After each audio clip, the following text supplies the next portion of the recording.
তোমার ওই রাধা মাধবের রোজ রোজ ওই এক জিনিস খেয়ে খেয়ে না অরুচি ধরে গেছে।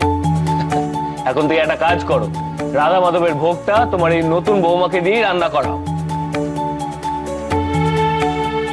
মইনকে তো এখনই ভেড়া বানিয়ে রেখেছে গো মেজগিন্নি আর তার বোনজি। বর্দি গো, বলি ফুলসজ্জের রাতটা তুমি শুধু পেরোতে দাও। পুরুষ মানুষের মন সে তো তুমি চেনোনি। ফুলসজ্জের রাতে তার বউ তার মাথাটা একেবারে চিবিয়ে খাবে। কাল থেকে তোমার মইনার তোমার থাকবে না গো বর্দি।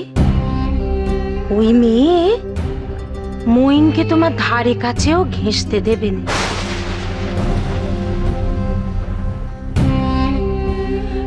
না না না না, এ হতে পারে না।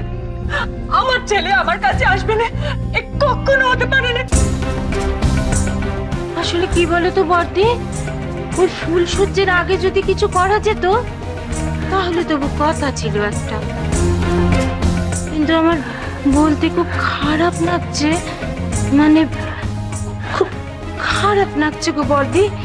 এখন তোমার হাতে একটি কানাকড়িও আর রইল না।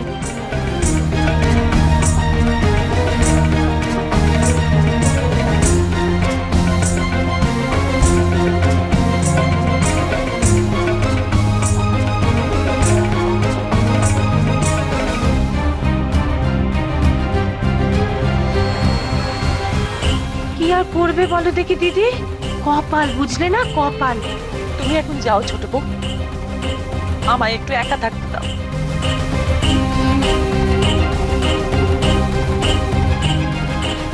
ঠিক আছে বর্দি, তুমি বরঞ্চ একটু বিশ্রাম নাও, আমি আসি কেমন? তোমার হুকুমের ওপরে তো আর কোনো কথা চলেনি, তাই না? আসি।